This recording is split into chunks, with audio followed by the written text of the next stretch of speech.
أعوذ بالله من الشيطان الرجيم بسم الله الرحمن الرحیم۔ کہ ایک ایسی حدیث ہمارے سامنے آ رہی جو بہت ہی مشہور ہے، مگر یہ حدیث بتاتی کہ زندگی کے رشتے سے موت کا رشتہ زیادہ امپورٹنٹ ہو جاتا۔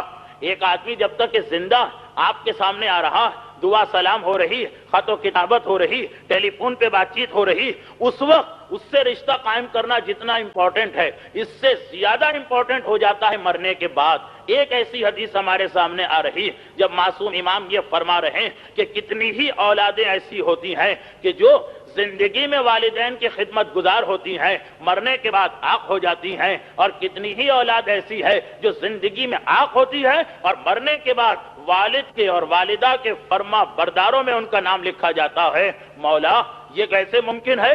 باپ اور ماں کا انتقال ہو گیا، باپ اور ماں کی خوشی کو گین کرنے کا طریقہ ان کی خدمت ہے، ان کے دل کو خوش کرنا، انہیں اتنا خوش کرنا ہے کہ وہ ہم سے راضی ہو جائیں، تو یہ تو زندگی میں پوسیبل ہے۔ مولا خود تشریح کر رہے ہیں کہ کتنے ہی ایسے بیٹے ہوتے ہیں کہ باپ زندہ، ماں زندہ، دوڑ دوڑ کے خدمت کر رہے ہیں، ہر کام انجام دے رہے ہیں۔ اس سے بڑھ کے مومن کے لیے کوئی سعادت و برکت نہیں ہے۔ یاد رکھیے، وجود والدین ایک رحمت ہے۔ وہ جو روایت آئی ہے کہ انتہائی بدقسمت ہے وہ انسان کہ جو اپنے والدین کو بڑھاپے میں پائے اور پھر بھی جنت کو گین نہ کر سکے ان کی سروس کر کے، اور پیغمبر نے کہا کہ اس پر اللہ کی لعنت ہے۔ اتنا بدقسمت ہے یہ انسان۔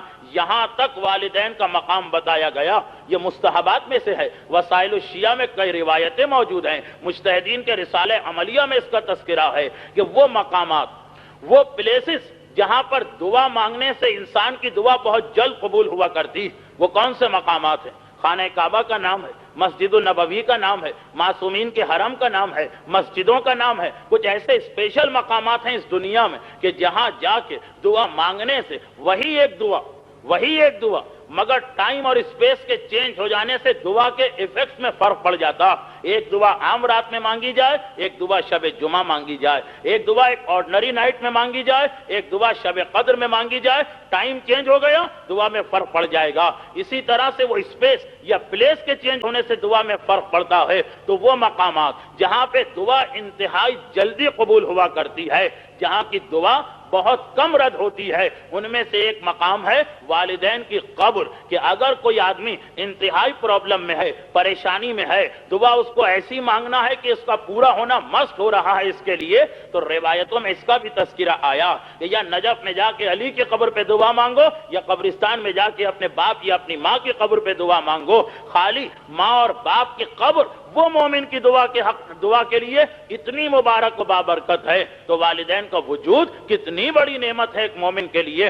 اب روایتوں میں معصوم فرما رہے ہیں کتنے ہی ایسے بیٹے ہوتے ہیں، کتنی ہی ایسی بیٹیاں ہوتی ہیں کہ والدین زندہ ان کی خدمت کر رہے ہیں، ان کی خدمت انجام دے رہے ہیں، ان کے دل کو خوش کر رہے ہیں، ان سے دعائیں گین کر رہے ہیں، وہ دعا مانگ رہے ہیں۔ والدین کی دعا، دل کی گہرائی سے نکلی ہوئی دعا فوراً قبول ہوتی ہے، مگر باپ کا انتقال ہو گیا، ماں کا انتقال ہو گیا، کندھے پہ اٹھا کے قبرستان لے گئے، گریبان بھی چاک کر لیا، ماتم بھی کیا، آنکھوں میں آنسو بھی آئے، 2-4 گھنٹے بے ہوش بھی رہا انسان، 1-2 سال غم بھی رہا، پھر بھول گیا، پھر نظر انداز کر دیا، پھر فراموش کر دیا، اور والدین تو اپنی قبر میں ہیں۔ والدین قبر میں مردہ تو نہیں ہے، وہ تو زندہ ہیں۔